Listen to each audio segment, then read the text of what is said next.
Why do people fall in love with you? Have you ever wondered why certain people are drawn to you so deeply, almost irresistibly? Is it really about your personality, your looks, or your charm? Or could there be something much deeper happening beneath the surface? Carl Jung, one of the most influential psychologists of the 20th century, believed that love is not random. In fact, people fall in love with you only for two profound reasons, and both are rooted in the deepest layers of the human psyche. In this video, we will explore Jung's fascinating ideas on love, projection, the anima and animus, and why people are magnetically pulled toward you, not for who you appear to be, but for what you represent in their inner world. We'll dive deep into the unconscious forces that shape romantic attraction and reveal the two profound reasons why someone truly falls in love with you, reasons that go far beyond surface level qualities and instead reflect the hidden architecture of the human psyche. Before we begin, make sure to subscribe to the Mental Dose channel and join our Telegram community, where you'll get early access to new videos and insights on personal and spiritual growth. Now let's get started. The hidden logic of love. We often like to think of love as a magical accident, a spark that ignites without warning. Yet for Carl Jung, even the most sudden attraction follows a deeper order, an inner logic crafted not by chance, but by the unconscious. What feels like a spontaneous connection is rarely spontaneous at all. It is the visible result of invisible forces, shaped by years of inner development, unprocessed emotion, and unmet needs. Behind every instant bond is a structure, a silent architecture of the psyche that guides us towards certain people and not others. And this is where Jung introduces the idea of projection. Each of us carries hidden images within, fragments of who we are, who we were, or who we long to become. These images are often repressed, denied, or lost in the shadows of our unconscious. But they don't disappear. They wait and they speak to us through others. When we meet someone who resonates with these inner fragments, we feel drawn to them in a way that seems mysterious, even magical. But it's not them we're seeing. It's a part of ourselves reflected in their presence. Imagine a person who has spent their life being cautious, reserved, maybe even fearful of emotional exposure. When they meet someone bold, expressive, and unapologetically free, they may feel captivated.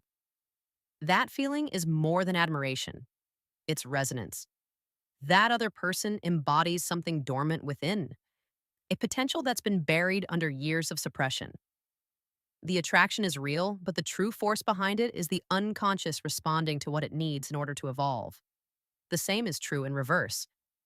Someone might fall in love with you not because of your visible traits, but because you unknowingly represent something they lack, a trait, a quality, an emotional tone they've been unconsciously searching for. You become the missing piece, the living symbol of a part of themselves they have not yet developed.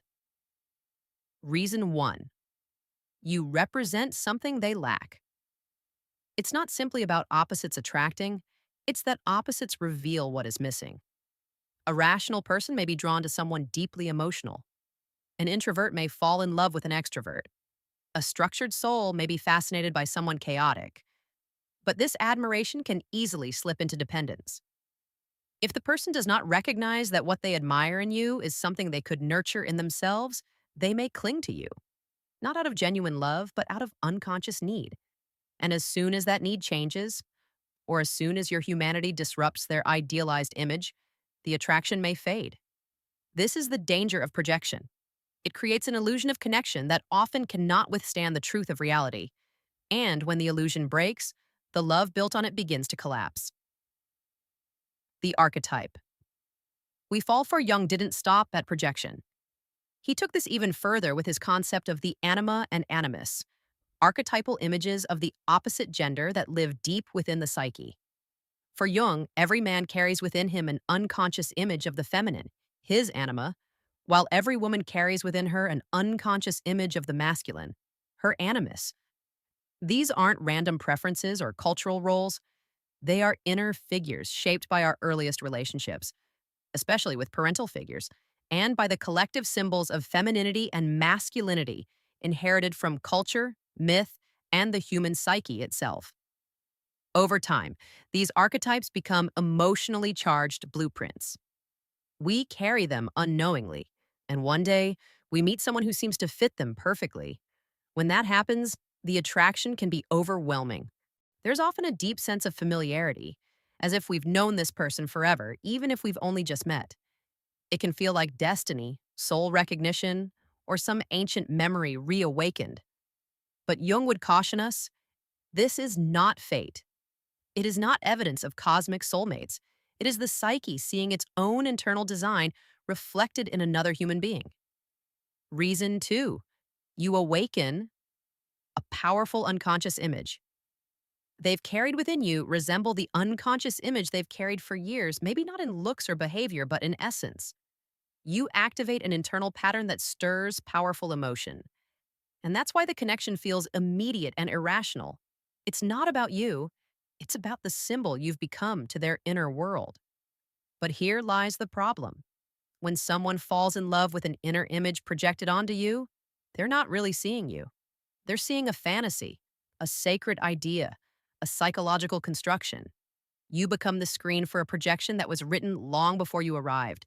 And as soon as the real you begins to emerge, your flaws, your contradictions, your human nature, the fantasy begins to crumble. What once felt divine becomes confusing. What once felt perfect now feels complicated. Conflicts emerge. Disappointment follows. The illusion collapses under the weight of truth. This is why so many passionate relationships begin with euphoria and end in chaos. They weren't based on mutual understanding, but on archetypal projection, an unconscious script trying to play itself out in the real world. But no human can live up to an archetype forever. Before we continue, I truly hope you're finding this video insightful. If so, don't forget to share it with anyone who might benefit from these ideas. And if you'd like to support the Mental Dose channel and the work we do, you can leave a donation by clicking the Thanks button just below this video. Your support means the world to us. Now, let's continue. Love as a catalyst for growth. Despite the pain and confusion that projection often brings, Jung did not see this as failure. On the contrary, he believed it was an essential part of our growth. Love is not just an emotional experience, it is a tool of transformation. Every person we fall for becomes a mirror, and what we see in them is what we need to see in ourselves. Some people reflect our hidden potential. Others expose our deepest fears. Some awaken our creativity. Others, our insecurity. But all of them serve the same psychological purpose: to accelerate the process of individuation, the journey of becoming whole. When someone falls in love with you, they may believe they are seeing something magical in you, and they are. But the magic lies in what you awaken inside them. You are not just a person. You are a symbol, a turning point, a psychological invitation. And the same is true in reverse. The people you fall in love with, especially the ones who shake you, who change you, who break your heart, they are not random. They are carriers of meaning, catalysts for your inner evolution. Some people come to awaken what's dormant in you. Some come to teach you what you've refused to learn. Others come simply to show you your own reflection, distorted or clear, depending on how ready you are to look. Not all of these relationships are meant to last. Some are meant to disrupt. Some are designed to break patterns. Jung called these encounters synchronistic, events that are not logically connected yet deeply meaningful. When someone appears in your life at a precise moment and evokes powerful feelings, it may not be coincidence.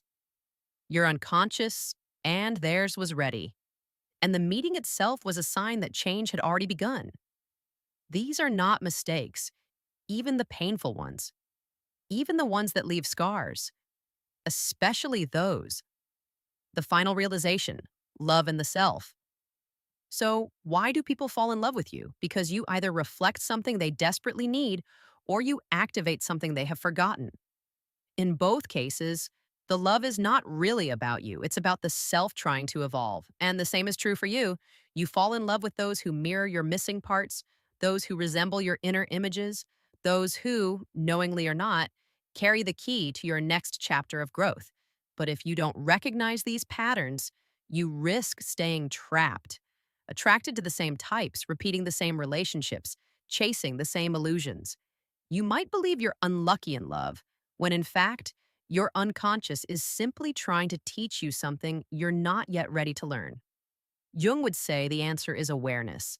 Once you understand your projections, your inner figures, your patterns, you stop looking for someone to complete you. You start becoming whole within yourself. And from that place, love transforms. It's no longer based on fantasy or fear. It becomes real, grounded, free. Because in the end, the deepest love is not about finding the perfect person, it's about awakening the parts of yourself that have been waiting to be seen. You don't just fall in love with others, you fall in love with the version of yourself they help you uncover. Understanding love through Jung's lens reveals that it's never just about the other person.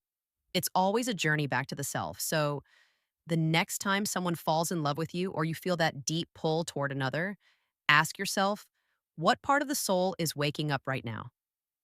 If this video made you reflect on your own experiences with love and connection, share your thoughts in the comments. I'd love to hear your perspective.